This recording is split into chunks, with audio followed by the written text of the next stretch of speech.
La persona que duerme, descansa físicamente hablando, es una persona que va a tener beneficios a su cuerpo, a su salud.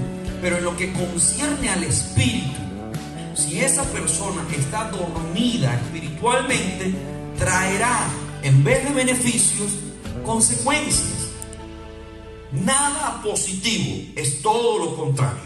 Y ya iremos analizando cuáles son esas consecuencias que puede generarse en una persona que está en un sueño espiritual.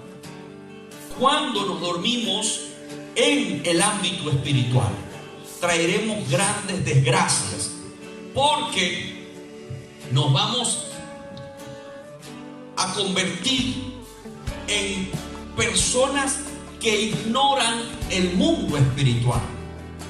Cuando hablábamos la semana pasada de conocer el mundo espiritual, esto lógicamente lo puede descubrir una persona que esté despierta espiritualmente hablando. Pero si una persona está dormida, desconocerá por completo el mundo espiritual, porque es lo que trae un profundo sueño, que usted ignore lo que le rodea. Cuando la persona está dormida, ¿qué ocurre? No ve, no escucha, no tiene activo el olfato, o por lo menos no lo percibe, no lo puede percibir. Estas son condiciones propias de una persona que está dormida. Pues si lo ejemplificamos y lo trasladamos al mundo espiritual, la persona que está en un sueño desconoce, ignora el mundo espiritual, no sabe cómo trabaja el enemigo, no puede percibir, sus sentidos están dormidos, con lo cual su visión está nublada, no puede darle rienda a su sentido del olfato, del gusto, del sabor. Y eso, lamentablemente, nótese que estoy haciendo aquí un énfasis, es lamentable que en la iglesia esto está ocurriendo cada vez más. Hay sueño espiritual. Las personas están dormidas espiritualmente hablando. Por eso no perciben lo que los rodea en el mundo espiritual. Por eso no lo disciernen, porque están dormidos. Y quiero hablar de algunas posibles causas del sueño espiritual. Quiero que hablemos de esas causas. ¿Por qué las personas tienen sueño espiritual? ¿Por qué? ¿Por qué se van durmiendo? Hay quienes han comenzado muy bien y han estado muy vivos, muy despiertos en el mundo, en los caminos del Señor. Pero parece que al transcurrir el tiempo van dejando esa vida, esa efervescencia, ese ánimo, esa actitud correcta, la van abandonando y poco a poco les va dando sueño. Poco a poco ese sueño espiritual. Y uno se pregunta, ¿qué ocurrió con esta persona? ¿Qué ocurrió con este hermano? ¿Cuáles fueron esas posibles causas que llevaron a esta persona a tener esta condición espiritual? Unidos, lógicamente. Yo ignoro a la persona que está a mi lado cuando estoy dormido, lo que están hablando, lo que están conversando, lo que están planificando, porque estoy dormido. Pues en el mundo espiritual ocurre lo mismo. Si no estoy despierto en el mundo espiritual, si mis sentidos espirituales no están activos, el enemigo puede hacer mucho daño. Por eso la importancia de estar despiertos, de despertarnos. Pero, ¿cuáles son esas causas? ¿Qué es lo que puede originar que yo me pueda dormir? Una de las causas que pueden originar este sueño espiritual, es cuando se le da rienda a la carne. Cuando la carne es la que está por encima de mi espíritu. Es decir, cuando la carne domina, cuando yo dejo que la carne sea la que obre en mí. El apóstol Pablo habla de las obras de la carne y habla también del fruto del espíritu. El fruto del espíritu es amor, gozo, paz, fe, benignidad, mansedumbre, templanza, entre otros. Son 9. Y las obras de la carne son adulterio, fornicación, lascivia, ira, contienda, disensiones, entre otras muchas más, borracheras. Y para ustedes contar, cuando se le da rienda suelta a esto, se supone que cuando nosotros llegamos a los pies del Señor, esto se supone, hemos sido trasplantados de las tinieblas de una vida anterior, de una vida pasada, a la luz admirable en Cristo Jesús. Que las cosas viejas pasaron y que todas son hechas nuevas. Pero a pesar de que hemos sido comprados a precio de sangre, redimidos por el Señor, hay una verdad que nosotros no podemos ignorar, y es que tenemos al Espíritu con nosotros. Nosotros somos seres también espirituales, porque hay un espíritu en nosotros, hay un alma, pero también hay un cuerpo. Y esta carne es corrupta. Esta carne todavía no ha sido vestida de incorrupción, ni esto mortal de inmortalidad, como lo dice el apóstol Pablo en la primera carta a los Corintios, en el capítulo 15. Eso ocurrirá cuando nosotros estemos con nuestro Señor en los cielos. Allí es que ocurrirá una transformación. De lo contrario, nuestra carne todavía sigue allí. Nuestra carne pecaminosa, solo que nuestro espíritu debe controlar y dominar los impulsos de esa carne, los deseos de esa carne, lo que ella quiere hacer. Pero cuando me voy descuidando, cuando me voy alejando de la oración, cuando abandono el estudio de la palabra, cuando no me congrego, cuando dejo de buscar a Dios en intimidad, la carne va cobrando fuerza y mi espíritu se va debilitando. Ese deseo, ese ánimo de hacer la obra de Dios, de congregarme, de buscar el rostro del Señor, va menguando, y la carne es la que va tomando fuerza. Si dejo que la carne impere en mi vida y sea la carne la que me controle y le doy rienda suelta a los impulsos de ella, poco a poco mi vida espiritual llegará a un punto tan bajo que caigo en un profundo sueño espiritual. Me duermo por completo. Mis sentidos espirituales se atrofian. Ignoro lo que está ocurriendo. Así que darle libertad a la carne es nocivo, lógicamente, para la vida espiritual. Puedo caer en un letargo, puedo caer en un sueño profundo, y ese sueño es peligrosísimo. Yo no puedo dejar que mi carne tome control de mi vida y que ella me esté invitando a hacer cosas, que me esté impulsando a desagradar a Dios y yo permitírselo. Es todo lo contrario. No le puedo dar rienda suelta a esto, porque cuando usted comete una infracción, espiritualmente hablando, cuando usted peca, lo que trae eso como consecuencia es que se siente mal por haber pecado, se siente reprobada o reprobado por haber pecado.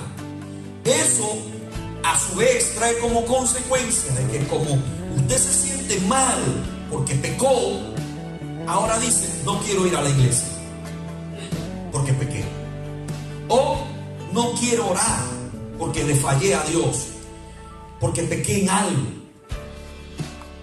No necesariamente cuando hablo de pecado me refiero a adulterios o a fornicaciones. Pecado es pecado. y engloba muchísimas cosas. Mentir es pecado, por ejemplo. Injuriar, sentir odio, rencor por otra persona, tener un pleito con alguien de una forma desbordada, una forma incorrecta, impropia, eso es pecado. Y esas cosas pueden surgir en un momento determinado. Que mi corazón se llene de amargura, de raíz de amargura, de celos, de envidia, de contienda. Si yo le doy rienda suelta a mi carne y caigo en eso, poco a poco mi espíritu va menguando el deseo de buscar al Señor. Y cuando nos inclinamos a orar, parece que se escuchara un susurro en el oído que dice: hipócrita, falsa. ¿Cómo es que vienes a orar después de haber hecho lo que hiciste? Después de haber pecado de la forma como pecaste. Si se está arreglando para venir al culto, te estás arreglando, hipócrita. Después lo que hiciste y ahora quieres ir a levantar las manos en el culto como si nada hubiera pasado. Eso suele ocurrir cuando se le da rienda suelta a la carne. Trae como consecuencia que la persona se bloquee y diga: es verdad, ¿para qué me voy a congregar? Es cierto, ¿para qué voy a orar? Si yo sucumbo ante esto, he fallado, le he dado libertad a la carne. Pero amados, amadas hermanas, cuando nosotros buscamos al Señor, Dios nos concede las fuerzas para hacerle frente a los impulsos de la carne y podemos vencer cualquier tentación.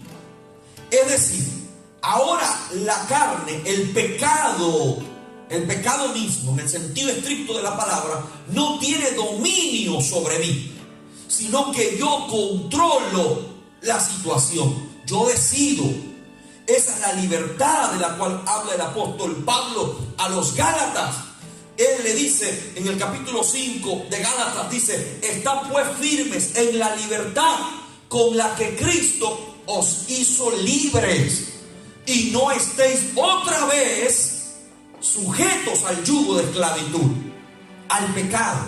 Es decir, no caigan ustedes en lo mismo. Si ya ustedes han quedado libres de eso, pues no se esclavicen, no queden atados al pecado, porque el pecado te va a poco ir llevando a un sueño espiritual. Y podríamos hablar de muchísimas distracciones en nuestros días. Ahora sí que tenemos distracciones. Tenemos muchas. Pero principalmente la distracción nos la proporciona la tecnología que está en nuestras manos. Hay una gran distracción.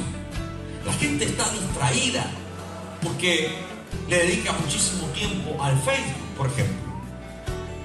Otro le dedica mucho tiempo a YouTube. Le dedican mucho tiempo a WhatsApp. Esta tecnología está arropándonos por completo. Y si nosotros no nos cuidamos de esto, tarde o temprano estaremos dedicándole más tiempo a esto que he mencionado que a los asuntos espirituales, que a las cosas de Dios. Esto, sin lugar a dudas, traerá como consecuencia de que por invertir tan poco tiempo en el Señor, pues mi nivel espiritual lógicamente va a descender, va a bajar. El tiempo que le debería dedicar a la lectura o al estudio de la palabra, a la investigación, se lo estoy dedicando a otras cosas, a otros asuntos. Eso hace que mi vida espiritual vaya mermando, que se vaya poco a poco debilitando este hombre interior. Esta vida espiritual poco a poco se va empañando, se va nublando. Mi visión, mi vida se va secando, marchitando, porque no la estoy regando con el agua del Espíritu Santo, porque me estoy descuidando. Ya no oro por estarle dedicando tiempo a otros asuntos triviales. Y la gente ha caído ahora en esto terriblemente. ¿Hasta qué tipo de comida están comiendo? Si es ecológica, si es normal, si comieron arroz, si comieron pastas. La gente cae hasta en esos asuntos que son triviales. Y no estoy diciendo que las redes sociales no sean importantes. Nosotros las utilizamos, porque utilizamos las redes sociales para dar a conocer la palabra de Dios. Estamos publicando constantemente los asuntos que realizamos en la iglesia, por la radio, y es algo constante, diario. Estamos notificando, informando a las personas del trabajo que se realiza. Pero cuidado, porque esa misma tecnología nos puede arropar al punto de que mi vida espiritual merme por completo. Y ya nos convirtamos en seres rutinarios, mecanizados, robotizados, que andamos porque, bueno, ya estamos habituados a lo que hacemos, pero no hay esencia, no hay vida, no hay espiritualidad, porque poco a poco nos hemos dormido, estamos en un letargo y no podemos permitir eso en el nombre del Señor Jesús. Debemos mantenernos despiertos, con los sentidos espirituales activos, saber que al César lo que es del César y a Dios lo que es de Dios. Con esto quiero decir que hay un tiempo para Dios, hay un tiempo para congregarse, hay un tiempo para estudiar la Escritura, hay un tiempo para orar, tener mi devocional, hay un tiempo para ayunar, para vigilar, para estar en comunión con Dios, y otro tiempo que sí puedo invertir en estos asuntos, pero no puedo permitir que la internet, las redes sociales abarquen el tiempo que le pertenece a Dios. Lo que ocurre en diferentes latitudes, pero no sé lo que ocurre porque no escudriño las Sagradas Escrituras, porque no estudio la palabra. Puedo recibir muchísimos mensajes de personas que comúnmente están escribiéndole a uno por las redes sociales, pero ¿qué de lo que Dios nos quiere transmitir a través de su palabra? Gloria a Dios. ¿Qué de lo que Dios nos quiere dar a conocer? ¿Qué de los secretos de Dios, de los tesoros que Dios tiene reservados para la iglesia? Estamos más interesados en asuntos triviales que en las cosas de arriba. Estamos más distraídos de lo que nosotros podemos imaginar. Y el enemigo lo sabe y cada día utiliza más herramientas para distraer a la iglesia. Cada día inventa más cosas para que se filtren en el pueblo de Dios y que la iglesia se distraiga, para que la iglesia se duerma espiritualmente. Hay otra causa de ese sueño espiritual, es el trabajo. Y usted dirá, pero el trabajo no es importante. Por supuesto que lo es. Es necesario. La Biblia dice que quien no trabaje, que no coma. Dice el apóstol. Si no trabaja, pues sencillamente usted tendrá una serie de problemas, uno tras otro. Y todos nosotros entendemos perfectamente esta verdad. Pero también hay otra verdad, que es más importante los asuntos de arriba que los asuntos de abajo. Y hay quienes han hecho del trabajo un ídolo. Tienen el trabajo como un ídolo. Trabajan desmedidamente, sin tener control del tiempo, sin tomar en cuenta esto, que se están secando, marchitando. Y usted preguntará, pero ¿qué lo condujo a eso? Si ese hermano antes no era así. Ese hermano vivía, bueno, en un buen ritmo espiritual como creyente. ¿Y qué ocurrió? Que aceptó un trabajo de muchas horas que le impidió congregarse, a duras penas, en las escuelas dominicales, en algunos casos. Otros se les ve muy esporádicamente. Dejó no solo de congregarse, sino también de estudiar la palabra y de orar, porque el cansancio lo supera. Porque una persona que trabaje 12, 15 y hasta más horas al día, ¿cómo puede orar? ¿Cómo puede estudiar la palabra? Y allí es donde entramos en un serio conflicto, porque es más importante los asuntos del cielo que los asuntos terrenales. Es más importante mi vida espiritual, es más importante. Conocemos testimonios de personas que han estado aparentemente bien con el Señor, pero un trabajo los ha alejado de la iglesia y en el peor de los casos se han descarriado. Conocemos casos de personas que por estar sumergidos, inmersos en esto, afanados hasta los tuétanos, han abandonado el hogar, han perdido el matrimonio, porque el hombre no está ocupado de la esposa ni de los hijos.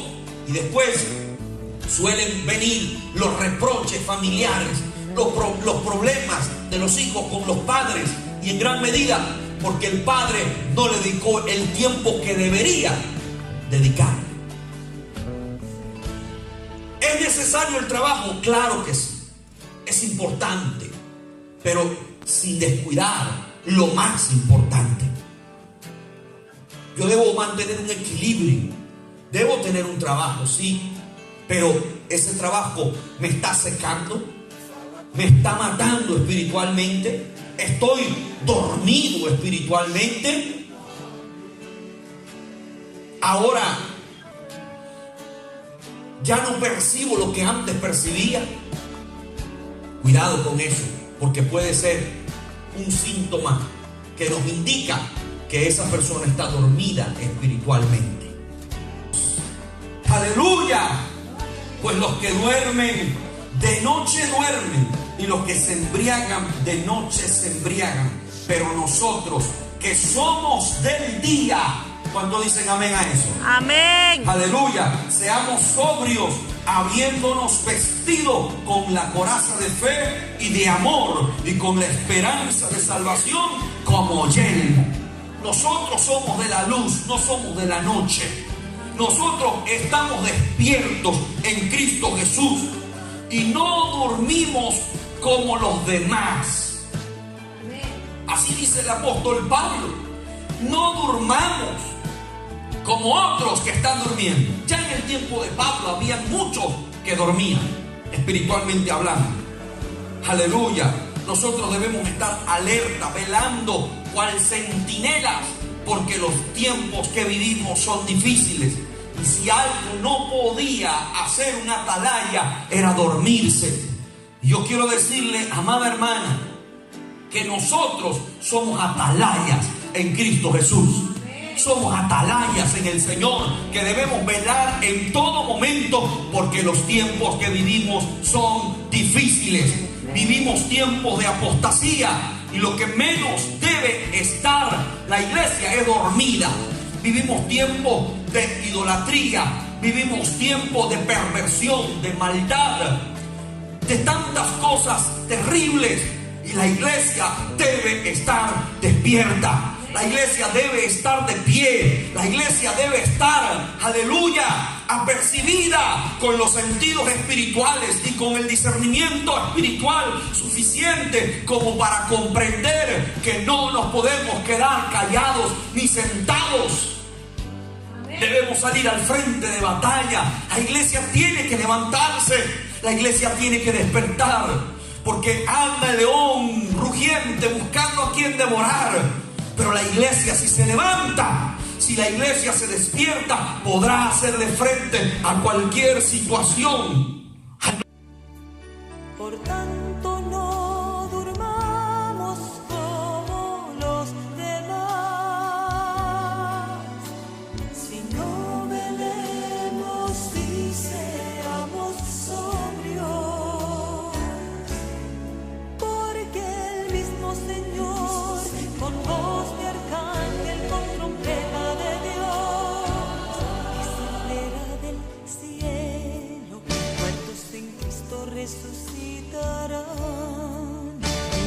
hayamos quedado seremos arrebatados juntamente